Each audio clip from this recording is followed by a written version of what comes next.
The night she said it, there wasn't a hint of guilt on her face. She just stood by the window, suitcase ready, passport in hand, 2 tickets to Paris sitting neatly on the counter. "Let's take a break from our marriage," she said, as if love were a streaming subscription, something she could pause whenever life offered a better show. Her boss was taking the team overseas on a business expansion trip. I already knew what that really meant. The lingering looks, private jokes at dinner, the phone that always landed face down whenever it buzzed. Still, I kept my tone steady. "Sure," I said. "Let's pause." She smirked, mistaking calm for surrender. But while she was folding dresses into her suitcase, I was packing something too, proof. We'd built our life together like a flawless resume, impressive from afar, fragile in the details. We'd met in grad school. She was charm wrapped in ambition. I was focus wrapped in silence. Together, we built a future. Or at least, I thought we did. I funded her MBA, bought her a car, helped her land a job at a mid-level firm that grew faster than both of us could keep up with. She climbed quickly, networking, traveling, endless business dinners.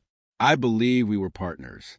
Somewhere between her late nights and overseas meetings, I became furniture in my own home. She wasn't just distant. She was attached. Like our marriage had become background noise, she could mute whenever she wanted. The truth showed up quietly, the way betrayal always does, through details too small to dismiss.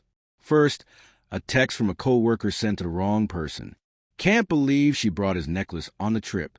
Then came the shared folder in her cloud drive, the one that synced automatically with mine. Photos, videos, party snapshots that started harmless, champagne toasts, rooftop views, and ended intimate enough to spell out the truth without saying it. She looked radiant in those pictures. Too radiant. I didn't yell, didn't smash things, didn't delete the evidence. I cataloged it neatly, carefully, numbered, time-stamped, backed up, that night, as she slept halfway across the world. I looked at our framed wedding photo and whispered, "You want to pause? Fine.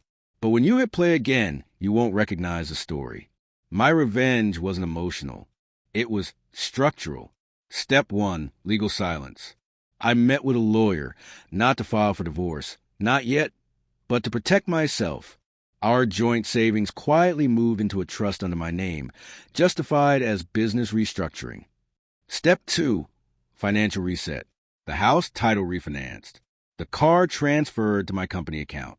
Every payment she thought was automatic, rerouted. Step 3, digital shadow.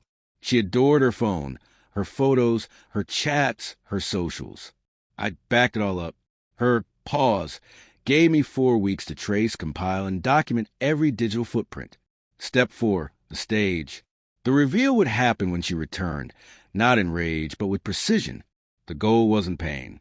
It was clarity.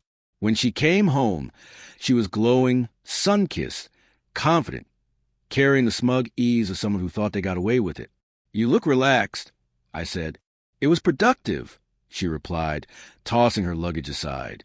I handed her an envelope, not handwritten, but formal. Inside, records of account transfers, trust updates, and a motion to separate property pending legal review. Her face drained. "What is this?" "Just paperwork," I said. "Since you paused our marriage, I figured I'd start a new chapter while you were gone." She stuttered. "We were supposed to talk." "We will," I said quietly. "In court." Then I unlocked my phone, opened her cloud folder, and turned the screen toward her. That rooftop photo, her boss's hand on her waist. No shouting followed, just silence thick enough to suffocate. 2 days later, her office held an emergency HR meeting. Every employee was called in. Her boss's Paris business trip had already been reported, anonymously, along with company funds spent on team entertainment. It didn't take long. He was escorted out first. She followed, packing her career into boxes. I didn't have to be there. The evidence, receipts, itineraries, photos said everything. That night, when she came home, her key card wouldn't open the door.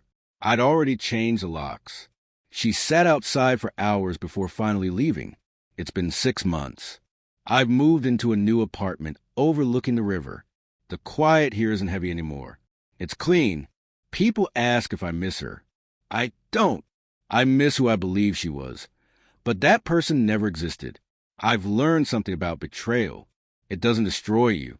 It exposes you. And them, she wanted to pause our marriage to explore her options.